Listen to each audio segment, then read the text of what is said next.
hour. There are reports of an airstrike involving civilian casualties carried out by the U.S. military on Thursday in southern Afghanistan. Media suggests more than 20 people may have died in the strike. The UN mission for Afghanistan tweeted that it will look into the reports of an attack. And earlier, the Pentagon spokesman for the operation in Afghanistan, Brigadier General Charlie Cleveland, confirmed the airstrike. We're aware of the allegations of civilian casualties and take every allegation very seriously. We'll work with our Afghan partners to review all related material. Well, we can now cross live to Bilal Sarwari, an Afghani journalist who has been following this story. Bilal, thanks so much for joining us here on RT International. So tell us, what do you know about this alleged airstrike carried by U.S. military so far? I was able to speak to the provincial council chief in Helmand, Karim Attal, as well as residents in the district of Sangin, and they are both confirming that two families were affected by these airstrikes.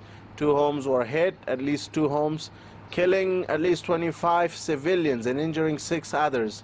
Among those killed and injured or women and children. Sangin is a district that is very volatile, where the Afghan government has little or no control. The only area, in fact, that the government controls are few government buildings where Afghan national security forces are there.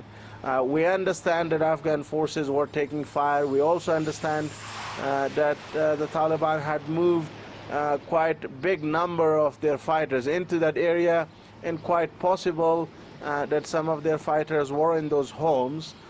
In the provincial capital of Helmand, in Lashkargah, earlier today we had a suicide car bomb that detonated outside of the Kabul bank when Afghan soldiers were trying to get their salaries.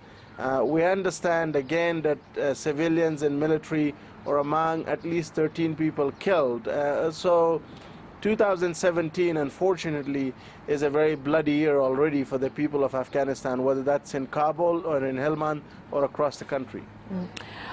Well, Bilal, you have talked to some of the locals there about what happened. What did they say? I was able to speak to one tribal elder who's from Sangin, and the phone line was not in very good quality. The signal was cutting on and off. But what I could understand from my conversation with him, that it was when he was in a mosque, he heard 2 very loud explosions that shook the homes as well as the mosque. When he came out, he saw that those 2 homes were targeted. He did confirm that there were Taliban fighters also among those killed in that airstrike, something that the governor of the province has also said. But what this airstrike tells you, that 2017, unfortunately, will be a year fraught with many challenges, because we will see more of these airstrikes. We will see more air power used against the Taliban, who are now in control of much more ground. The Taliban are much more stronger, they're much more prepared, and more importantly, they are in control of key and strategic areas, population centers, and everyone that you speak to in the Afghan government, they are talking about a very tough year, which will involve a lot of fighting. Bilal Sarwari, thanks so much for bringing us the very latest. And that was an Afghani journalist who has been following the story for us here in RT International. Well, we contacted the NATO-led Resolute Support mission for clarification, but we are still waiting for a response. And U.S. airstrikes have hit the wrong target before. In October of 2015, in the Afghani city of Kunduz, Doctors Without Borders Hospital was hit on a strike that killed 42. Later in September last year in Deir ez-Zor, over 90 Syrian army soldiers were killed. The following month, 8 family members were killed in the Iraqi village by U.S. airstrike. And today, a suicide blast reportedly killed 7 and injured over a dozen in the same province. A car bomb exploded outside a bank where soldiers had gathered to collect their salaries.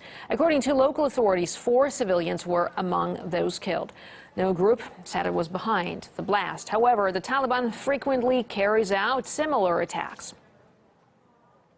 And the top American military commander in Afghanistan, along with a U.S. senator, are calling for thousands of more troops to be sent back to the region. RT's Kate Partridge looks at what's motivated their claims. Russia is now meddling in Afghanistan in an apparent attempt to prop up the Taliban and undermine the United States. They have begun to publicly legitimize the Taliban. Yet General Nicholson declined to say in what way, and afterwards told reporters Russia's public legitimizing of the Taliban that he mentioned was actually classified. So let's examine these claims.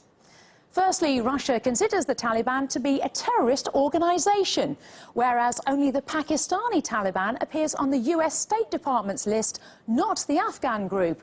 And former White House Press Secretary Josh Earnest wasn't adding them. Does the administration consider the Taliban a terrorist organization or not?